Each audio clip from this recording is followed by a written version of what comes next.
పోరాటాలు చేసిన యోధులే కాదు, ఎన్నో త్యాగాలు చేసిన బీజేపీ వాళ్లు ఉమ్మడి చిత్తూరు జిల్లాలో ఎంతో మంది ఉన్నారని రాష్ట్ర వైద్య ఆరోగ్య శాఖ మంత్రి సత్యకుమార్ అన్నారు.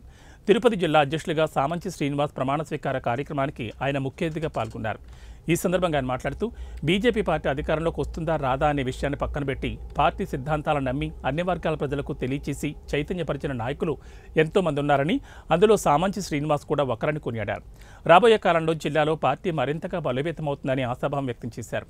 ఈ కార్యక్రమంలో ఎమ్మెల్యేలు పులివర్తి నాని, జంగాలపల్లి శ్రీనివాస్, బీజేపీ నాయకులు కోల ఆనంద్ మరియు కార్యకర్తలు పాల్గొన్నారు.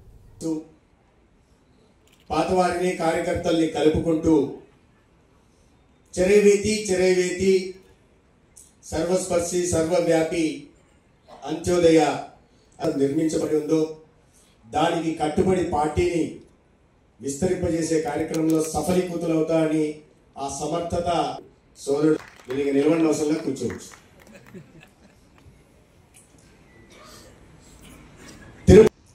సోదరుడు ఆనంద్ గారు చెప్పారు, ఇక్కడ కేవలం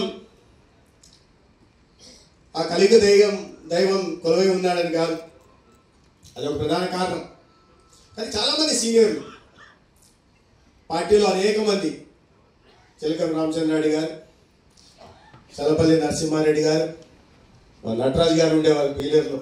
అంటే ఆనాడు పార్టీ ఏది రోజుల్లో చంద్రశేఖర్ రెడ్డి గారు పీలర్కి వెళ్తే 5-6 మంది వచ్చేవాళ్ళు, టీ రాపి టిఫిన్ తినిపించి పంపించేవాళ్ళు. అనేక మంది పార్టీ కోసం భవిష్యత్తులో ఏనాడు పార్టీ అధికారంలోకి వస్తుందా లేదా తెలియదు, వచ్చే అవకాశాలు కనిచూపు మేరల్లో కనిపించట్లేదు. అనేక త్యాగాలు చేస్తూ పార్టీ సిద్ధాంతాన్ని తీసుకెళ్తూ ప్రతి గ్రామానికి పార్టీని విస్తరింపజేసే క్రమంలో అనేక త్యాగాలు చేశారు. త్యాగాలు చేయడం అంటే ఏదో పోరాటాలు చేశారు, పోరాటాలు చేసిన నేపథ్యం కూడా ఈ జిల్లాలో ఉంది.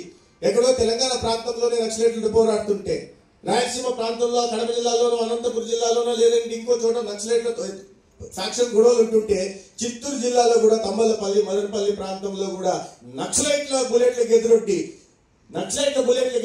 ఫ్యాక్షనిస్టుల బాంబులకు కూడా వెనకాడకుండా అదే వాళ్ళకు దక్కేటువంటి ఫలితం కూడా వాళ్ళకి ఆశ.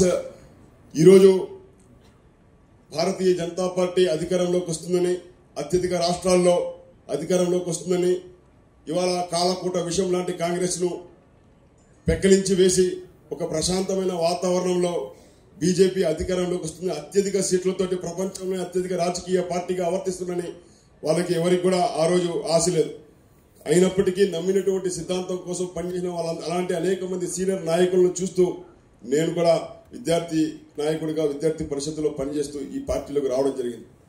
అనేక సంవత్సరాల పాటు పార్టీ ఇచ్చినటువంటి బాధ్యతలు నిర్వర్తిస్తూ ఇచ్చినటువంటి ప్రతి పనిని శక్తి వంచన లేకుండా పని చేసుకుంటూ వెళ్తున్నటువంటి క్రమంలో ఒక మానవ జీవితంలో 30 సంవత్సరాల వయసు అనేది చిన్నది కాదు, 30 సమయం కాదు, దాదాపు మానవ జీవితంలో సగం సమయం.